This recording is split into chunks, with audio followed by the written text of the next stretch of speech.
నమః శివాయ. ఓం శ్రీ లలితాదేవ్యే నమః. ఓం శ్రీ గురుభ్యో నమః. శివానందలహరి 99వ శ్లోకం. ఇదంతే యుక్తం వా పరమశివకారుణ్యజలధే గతో తిర్యగ్రూపం తవ పదశిరోదర్శనధియా హరిబ్రహ్మాణౌ తౌ భువి దివిచరంతౌ శ్రమయుతౌ కథం శంభో స్వామిన్ కథయ మమ వేద్యోసి పురతః. శివానందలహరిలో 99వ శ్లోకం. ఇది ఆఖరి ప్రస్థానం కింద మనం భావించాలి. ఇప్పటివరకు 99 శ్లోకాలనే. ఇంకొక శ్లోకం కనుక చెప్పుకున్నామంటే మనం 100 శ్లోకాలు అయిపోతాయి. శివానందలహరి కూడా అయిపోతుంది. ఆచార్యుల వారు 99 శ్లోకాలు ఆయన రాసిన తర్వాత 99వ శ్లోకంలో ఆయనకి ఈశ్వరుడు ప్రత్యక్షం అయ్యాడు అని చెప్పినట్లుగా ఉంది ఈ శ్లోకం. ఎట్లాగంటే స్వామి దర్శనం అయిందని చెప్పబడుతోంది. ఎలాగంటే, ఓ పరమశివ, ఆహా ఏమి నీ దర్శన భాగ్యం కలిగించావు నాయన అనటానికి ఇదంతా యుక్తం వా పరమశివ కారుణ్య జలధే అని. ఓ కరుణా సముద్రుడా, ఇది నీకు తగింది. ఏంటి నా ఎదురుగా దర్శనం ఇవ్వడం, ఇన్ని స్తోత్రాలు చేసిన నాకు ఫలితాన్ని ఇచ్చినట్లుగా, నా స్తోత్రమాలికను మెడలో ధరించినట్లుగా నాకు దర్శనం ఇచ్చావు పరమాత్మ. ఈశ్వర, ఇది నువ్వు చేస్తావని నాకు తెలుసు. నువ్వు కరుణామయుడివి, కరుణా సముద్రుడివి. ఒక కరుణామయుడివి అంటానికి కూడా లేదు, కరుణా సముద్రుడివి. అంటే సముద్రం వంటి కరుణ ఉన్నది నీకు నా మీద.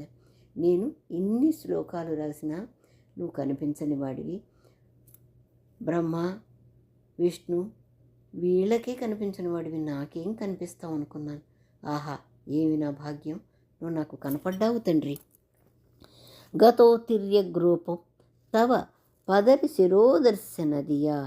చూసావా ఓ పరమేశ్వర, పూర్వం నిన్ను దర్శించాలనే కాంక్షతో తిర్యగూప అంటే పశువుగాను పక్షిగాను రూపం చెందిన బ్రహ్మ విష్ణువులు కూడా ఆది అంతము తెలుసుకోలేకున్నారు. ఆది తెలుసుకోలేకపోయారు, నిన్ను అంతం కూడా తెలుసుకోలేకపోయారు. నీ శిరస్సు చూడలేకపోయారు, నీ పాదాలని వాళ్ళు చూడలేకపోయారు.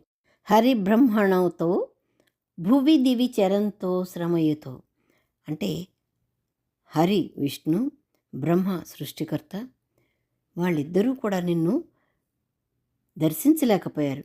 భూలోకాన్ని తవ్వేశాడు హరి.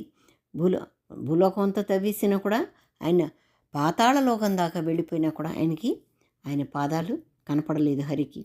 అట్లాగే బ్రహ్మ ఆకాశాన్ని అంతా కూడా బాగా శోధించాడు, అయినా కూడా నీ శిరస్సు కూడా కనిపించలేదు. అంటే నిన్ను వాళ్ళిద్దరూ కనిపెట్టలేకపోయారు. సృష్టికర్తకి సృష్టిని రక్షించేవారికే నువ్వు కనపడలేదు స్వామి. వాళ్ళిద్దరికీ శ్రమే మిగిలింది. అలాంటిది నాకు కనపడ్డావు స్వామి. కథం శంభో స్వామిన్ కథయ మనమ వేద్యోసి పురతః. ఓ శంభో, ఓ గిరిజాపతి, ఈశ్వర, ఆహా ఏవి నా భాగ్యమయ్యా, ఏ విధంగానైనా చివరికి నన్ను అనుగ్రహించావు. నీ భక్తుణ్ణి ఉన్నానని తెలుసుకున్నావు, నీ దర్శనం ఇచ్చావు. హరిహరాదులకు లేని నీ దర్శన భాగ్యం నాకు ఇచ్చావు. చాలు, ఇంతకన్నా నాకు కావాల్సింది తగింది, కోరేది ఏమీ లేదు స్వామి.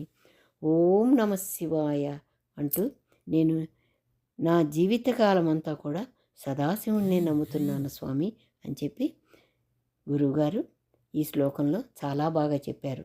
ఓం నమః శివాయ. ఓం శ్రీ గురుభ్యో నమః.